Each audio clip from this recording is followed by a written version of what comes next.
Hello and welcome, my dear friends and students. In today's video, I am going to explain a very important topic, that is the Wheatstone network. Now, after considering the Kirchhoff's two laws for the electrical circuit, that is Kirchhoff's current law and Kirchhoff's voltage law. Kirchhoff's current law is the law of conservation of electric charge. We state that at any electric junction, the algebraic sum of current is always equal to 0. And Kirchhoff's voltage law, that is the law of conservation of energy, which state that is the algebraic sum of potential difference and the EMF taking along any closed loop is always equal to 0. Now we have to use that two laws while obtaining the balancing condition for Wheatstone network. Now let us consider what do you mean by Wheatstone network, which is the principle of that Wheatstone network, why this network is used. Now let us consider here the principle. Here in a closed circuit, there is no current flow between the two equipotential points. जेव्हा आपण close circuit consider करतो त्यावेळेला close सर्किटचे दोन point जर same potential वर असतील तर त्या दोन पॉइंटला इक्वी पोटेन्शियल म्हणतात. इक्वी म्हणजे same. Two points whose potential that are same, त्याला आपण इक्वी पोटेन्शियल पॉइंट म्हणतो. या नेटवर्क मध्ये कोणतं प्रिन्सिपल वापरलेलं आहे? In a close circuit there is no current flow between the two equipotential points. आता इथे B आणि D हे दोन पॉइंट्स आपल्याला इक्विपोटेन्शियल पॉइंट म्हणून कन्सिडर करायचे आहे. We have to adjust the values of R1, R2, R3 and R4 in such a way that no current flows through the galvanometer. जेव्हा या दोन पॉइंटच्या मधातून करंट फ्लो होणार नाही, म्हणजेच ते दोन पॉइंट कोणते असतील? इक्विपोटेन्शियल. आता हे जे व्हीटस्टोन नेटवर्क आहे बघा, हे व्हीटस्टोन नेटवर्क कशासाठी वापरतात, कशापासून ते बनलेलं आहे? तर this is the network which is use to determine one unknown resistance. In this Wheatstone network, we have to consider the four resistances R1, R2, R3 and R4. बघा आता इथे आपल्याला हा नेटवर्क कशासाठी वापरायचा आहे? To determine the unknown resistance. मग unknown resistance find out करण्यासाठी you have to consider the four resistances R1, R2, R3 and R4, out of which three are known.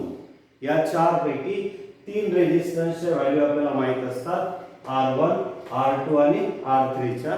केवळ एकच रेजिस्टन्स जो आपल्याला काढायचा असतो तो आहे R4. The unknown resistance always connected in fourth branch. जे अननोन रेजिस्टन्स आहे त्याला नेहमी या फोर्थ ब्रांच मध्ये कनेक्ट करतात. So this is the network which is used to determine the unknown resistance. This network consists of four resistances R1, R2, R3 and R4. They are connected in such a way that they form the quadrilateral ABCD. त्यांना कशा पद्धतीने जोडतात? तर या R1, R2, R3 आणि R4 पासून आपल्याला एक क्वाड्रिलॅटरल मिळतो. Between the two diagonal points B and D, we have to connect the galvanometer. Galvanometer is a device which is used to detect the presence of electric current which is flowing through the circuit. एखाद्या circuit मधून electric current flow होतोय की नाही हे detect करण्यासाठी जे आपण instrument वापरतो त्याला आपण गॅल्व्हनोमीटर म्हणतो. पुढे आपल्याला या डिटेल मध्ये शिकायचं आहे. आता फक्त गॅल्व्हनोमीटर म्हणजे काय? This is the instrument which is used to detect the presence of electric current. मग आता between the two diagonal point B and D we connect the galvanometer, and between the two diagonal point A and C we have to connect the cell and the plug key. This is the simple construction. याचं description आपल्याला द्यायचं असेल तर हे network कशाने बनलेलं आहे? Four resistances R1, R2, R3 and R4, out of which three are known and one is a unknown. Unknown resistance is always R4. How they connected? They are connected in such a way that they form the quadrilateral ABCD.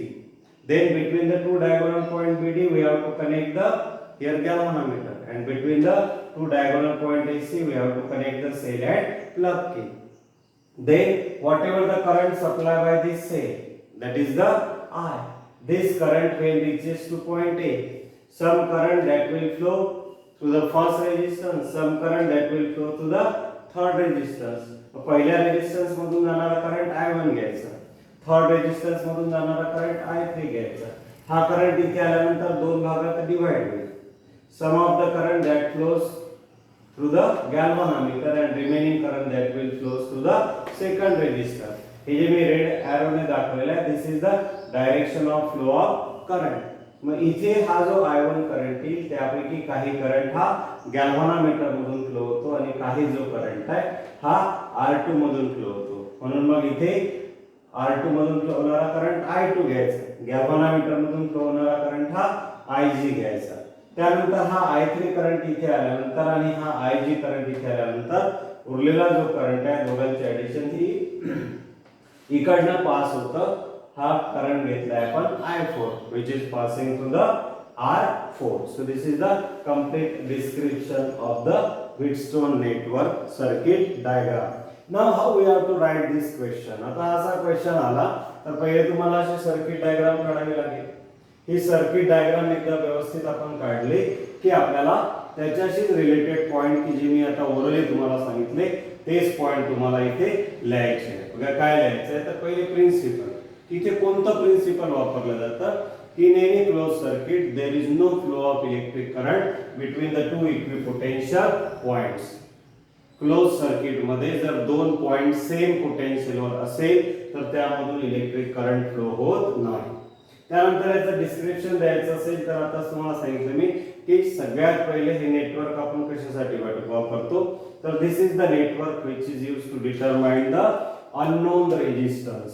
आपण हे network कशासाठी वापरतो unknown resistance find out करण्याकरिता. त्यानंतर हे resistance किती resistor पासून बनलेलं असतं 4. So it consist of 4 रेजिस्टन्सेस R1 R2 R3 and R4. त्यांना आपण कसं जोडतो they are connected in such a way that they form the quadrilateral ABCD. त्यांना आपण अशा पद्धतीने जोडतो की त्यापासून आपल्याला एक क्वाड्रिलॅटरल मिळायला पाहिजे. म्हणजे क्वाड्रिलॅटरलच्या प्रत्येक एका साइडला एक रेजिस्टर अशा पद्धतीने आपण त्याला जोडतो. त्यानंतर 4 पैकी 3 जे आहेत त्याच्या व्हॅल्यूज आपल्याला माहित असतात म्हणून मी इथे लिहिलं out of the 4 3 are known and one resistance that is the unknown which is to be determined. 4 पैकी 3 रेजिस्टर जे असतात हे नोन व्हॅल्यूज असतात आणि एक जे आहे ते अननोन व्हॅल्यूज. त्यानंतर सांगितलं मी तुम्हाला सेल कुठे जोडायचं आणि गॅल्व्हनोमीटर कुठे कनेक्ट करायचं. दोन डायगोनल पॉइंट जे आहे A आणि C त्याच्यामध्ये आपण सेल आणि प्लग की जोडलं आणि B आणि D मध्ये काय जोडलं आपण गॅल्व्हनोमीटर. त्यानंतर आपला असम्पशन टोटल करंट किती आहे I. So I be the total current flowing through the circuit. त्यानंतर I1 हा करंट कुठून फ्लो होत आहे R1 मधून. Similarly I2 be the current flowing through the R2, I3 be the current flowing through the R3, I4 be the current flowing through the R4, and IG be the current flowing through the galvanometer. So here we have to assume the current flow through the each resistance. प्रत्येक resistance मधून जाणारा current आपल्याला consider करावा लागतो. आता इथे आपल्याला दोन इक्विपोटेन्शियल पॉइंट प्रोड्यूस करावे लागतात. मग ते कसे प्रोड्यूस होतात तर आपल्याला R1 R2 R3 आणि R4 च्या व्हॅल्यूज अशा पद्धतीने ऍडजस्ट करावे लागतात की गॅल्व्हनोमीटर मधून कोणताही करंट फ्लो व्हायला नको. हा जो एरो दाखवलाय आपण हे आहे त्याच्यामधला pointer. This is not the direction of current. हा गॅल्व्हनोमीटरच्या आतमध्ये दाखवलेला एरो म्हणजे पॉइंटरची पोझिशन. ती जेव्हा मिडल असते म्हणजेच ते झिरो डिफ्लेक्शन आपल्याला दाखवत असतं. म्हणून मग इथे लिहिलेलं आहे adjust the values of R1 R2 R3 and R4 such that no current flows through the galvanometer, then only you can say that the network is said to be balanced. हे description लिहिल्यानंतर आता आपल्याला इथे जे दोन lodge आपण शिकलो Wheatstone network मध्ये आपल्याला वापरायचे KCL आणि KVL आणि त्यापासून आपल्याला बॅलन्सिंग कंडिशन ही मिळवायची आहे. Let us see how we find the balancing condition. Now we have to find the required necessary formula by applying the two laws, that is Kirchhoff's current law and the Kirchhoff's voltage law. Now let us apply the first law, Kirchhoff's current law, to the two junction. आपल्या figure मध्ये इथे circuit diagram मध्ये दोन junction आहेत. काल आपण बघितलं, this is the point of network where two or more conductors join together. Electrical circuit मधला असा पॉइंट की जिथे दोन किंवा दोन पेक्षा जास्त कंडक्टर्स जॉइन असतात त्याला आपण जंक्शन म्हणतो. मग आपण हे दोन जंक्शन कन्सिडर करणार आहे, बी आणि डी. पहिले बी या ठिकाणी अप्लाय करायचा केसीएल, नंतर डी या ठिकाणी अप्लाय करायचा केसीएल. मग काल तुम्हाला मी सांगितलं की इथे जेव्हा आपण जंक्शन सिलेक्ट करतो त्यावेळेला जे साइन कन्व्हेन्शन वापरतो, the current flowing toward the junction is taken as positive and the current flowing away from the junction that is taken as negative. जो करंट जंक्शन कडे फ्लो होत असेल त्याला पॉझिटिव्ह घ्या आणि जो करंट जंक्शन पासून दूर जात असेल त्याला निगेटिव्ह घ्या. बघा मग हा ए पासून बी कडे करंट जातोय म्हणजे जंक्शन कडे, म्हणून I1 काय घ्यायचं, पॉझिटिव्ह. त्यानंतर या गॅल्व्हनोमीटर मधून जाणारा करंट हा त्याच्यापासून अवे जात आहे म्हणून निगेटिव्ह. त्यानंतर I2 मधून जाणारा करंट पण जंक्शनच्या अवे जातोय म्हणून निगेटिव्ह. म्हणून पहिले इक्वेशन काय लिहिलं मी, तर I1 minus Ig minus I2 equal to 0. How I write this? By applying the KCL to the junction B.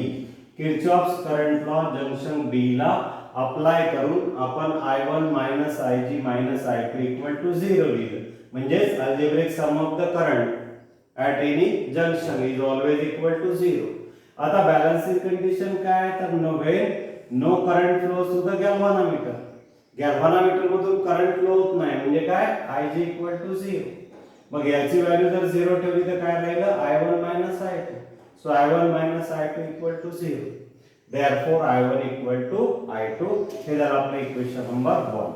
आता in a similar way now apply the KCL to the junction D. आता याच पद्धतीने पुन्हा आपल्याला KCL apply करायचा या जंक्शनला. आता बघा हा I3 करंट जंक्शन कडे जातोय म्हणून प्लस घेतलं मी. हा पण गॅल्व्हनोमीटर मधून येणारा जो करंट आहे तो पण इथे जंक्शन कडे येत आहे म्हणून मी प्लस दिलं. हा जो करंट आहे हा R4 मधून जाणारा हा जंक्शन पासून दूर जातोय म्हणून मी निगेटिव्ह घेतलं. म्हणून इथे काय लिहायचं, I3 plus Ig minus I4 equal to 0. पुन्हा तीच कंडिशन वापरा बॅलन्सिंग साठी, Ig इक्वल टू 0 म्हणून मला मिळालं I3 minus I4 equal to 0. याला ट्रान्सफर केलं तर काय मिळतं, I3 इक्वल टू I4. ह्या व्हॅल्यूज पुढे आपल्याला यूज करायचं आहे. आता तुम्हाला दोन लूप वापरायचे आहे, दोन क्लोज लूप घ्यायचे आहे. That is the close conducting path in an electric circuit that is called as the loop. काल आपण लूप वगैरे बघितला, जंक्शन लूप, ब्रांच कशाला म्हणतो आपण. तर इथे आपल्याला ह्या दोन लूप कन्सिडर करायचे आहे आणि इथे पुन्हा दुसरा लॉ वापरायचा आहे, तो म्हणजे कोणता, KVL. Here we have to apply the Kirchhoff's voltage law. Now consider the closed loop A B D A. जिथून आपण सुरुवात केली त्याच ठिकाणी पोहोचायचं, A B D and the A. मग ही जर मी एक क्लोज लूप घेतली तर इथे तुम्हाला KVL अप्लाय करायचा आहे. KVL जेव्हा आपण अप्लाय करतो तर काय सांगतो, product of current and resistance and EMF. तर इथे एक EMF नाही या लूप मध्ये, त्यामुळे EMF कन्सिडर करायची गरज नाही. फक्त तुम्हाला product of current and resistance केव्हा पॉझिटिव्ह घ्यायचं केव्हा निगेटिव्ह तुम्हाला साइन कन्व्हेन्शन मध्ये सांगितलेलं आहे. If we are tracing the loop in the same direction as that of the current, ज्या डायरेक्शनला करंट असेल त्याच डायरेक्शनला जर आपण लूप ट्रेस करत असेल तर या दोघांचा प्रॉडक्ट मायनस घ्यायचा.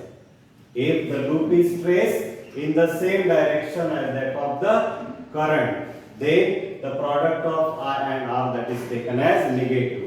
बघा आपण A पासून B कडे जातोय म्हणजे ट्रेसिंग जो मार्ग आहे तो करंटच्याच डायरेक्शनने आहे, म्हणून इथे काय लिहायचं, मायनस I1 R1. त्यानंतर इथून खाली येतोय आपण B पासून D कडे जातोय, पुन्हा त्याच डायरेक्शनने करंट आहे ही रेड करंट डायरेक्शनची फ्लो आहे, इथे दाखवलंच आहे मी. तर या गॅल्व्हनोमीटरचं रेझिस्टन्स G ने दाखवतात आणि त्यातून जाणारा करंट Ig.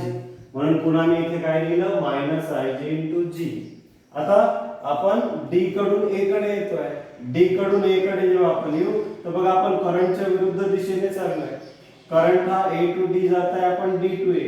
त्यामुळे या दोघांचा प्रॉडक्ट प्लस लिहायचा. म्हणून हे इक्वेशन काय बनलं -I1R1 -Ig × G I3R3 = 0. पुन्हा Ig = 0. We adjust the values of R1, R2, R3, R4 in such a way that no current flows through the galvanometer. त्यामुळे Ig ची व्हॅल्यू काय घ्यायची 0. मग Ig ची व्हॅल्यू 0 झाल्यामुळे ही टर्म रिड्यूस झाली. तुम्हाला काय मिळेल -I1R1 I3R3 = 0. याला मी ट्रान्सफर केलं त्यामुळे I3R3 = I1R1 किंवा दोन्ही साइड एक्सचेंज केले आपण. A = B असेल तर B = A आपण लिहू शकतो. तसे इथे लिहिले मी I1R1 = I3R3. Now in a similar way you have to use the KVL to the second loop. आता पुन्हा या सेकंड लूप कडे लक्ष द्या. या सेकंड लूप मध्ये पुन्हा आपल्याला इथून सुरुवात केली मी B C D आणि B. आता पुन्हा बघा B आणि B पासून C कडे जातोय मी. लूप ट्रेस या मार्गाने आहे, करंट पण त्याच डायरेक्शनने आहे, म्हणून या दोघांचा प्रॉडक्ट मायनस घ्यायचा. म्हणून मी इथे लिहिलं -I2R2. त्यानंतर मी C कडून D कडे जातोय, पण करंट हा D to C आहे, त्यामुळे या दोघांचा प्रॉडक्ट प्लस घ्यायचा. That's why I write here I4R4. त्यानंतर पुन्हा आपण D कडून B कडे जातोय, करंट B to D आहे, म्हणून मग या दोघांचा प्रॉडक्ट प्लस घ्यायचा.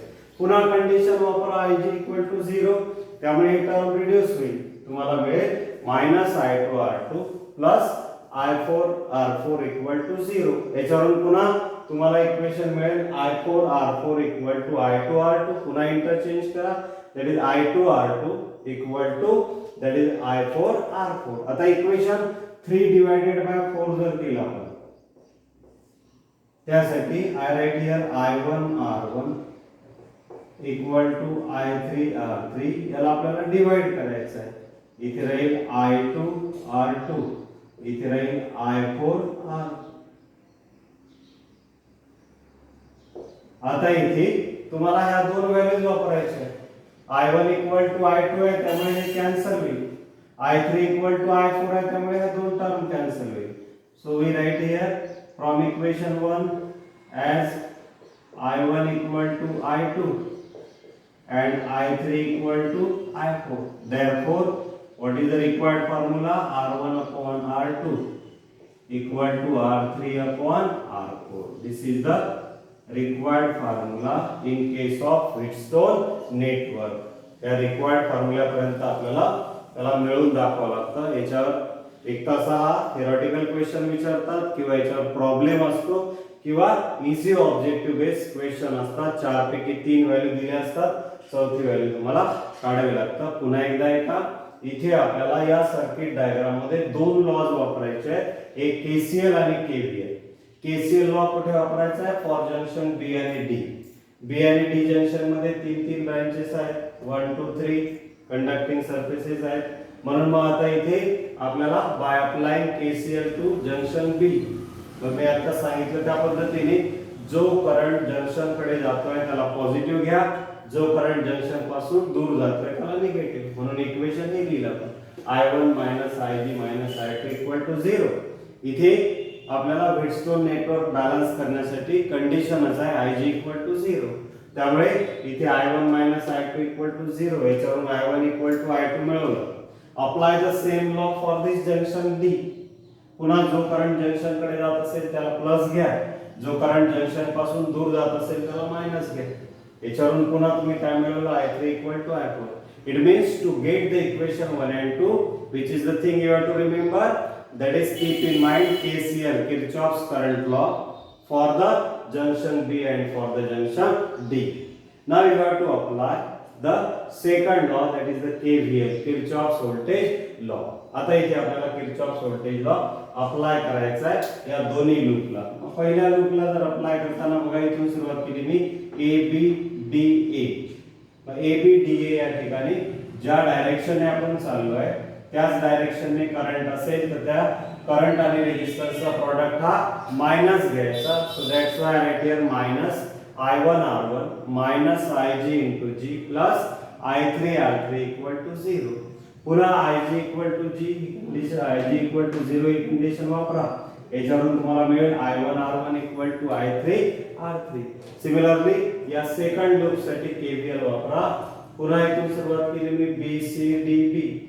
याचा प्रॉडक्ट काय घ्यायचा मायनस, कारण आपण त्याच डायरेक्शनने चाललो.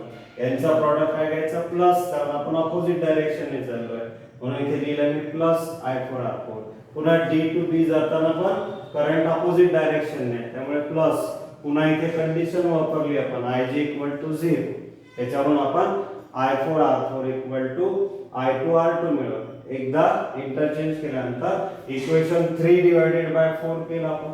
इक्वेशन 3/4 केल्यानंतर आपण इक्वेशन 1 आणि 2 जे आपण मिळवलं आहे, I1 इक्वल टू I2 आणि I3 इक्वल टू I4. या इथून जाणारा करंट आणि इथून जाणारा करंट हा सारखा राहील का, कारण गॅल्व्हनोमीटर मधून कोणताच करंट फ्लो होणार नाही. तसंच I3 इक्वल टू I4 राहील, कारण कोणताही करंट या जंक्शनला मीट होणार नाही. मग ह्या व्हॅल्यूज ठेवून तुम्हाला काय रिक्वायर्ड फॉर्म्युला मिळाला, R1 equal to R2 R1 upon R2 equal to R3 upon R4. So this is the very important topic, that is the Wheatstone network. This is how we can explain the Wheatstone network.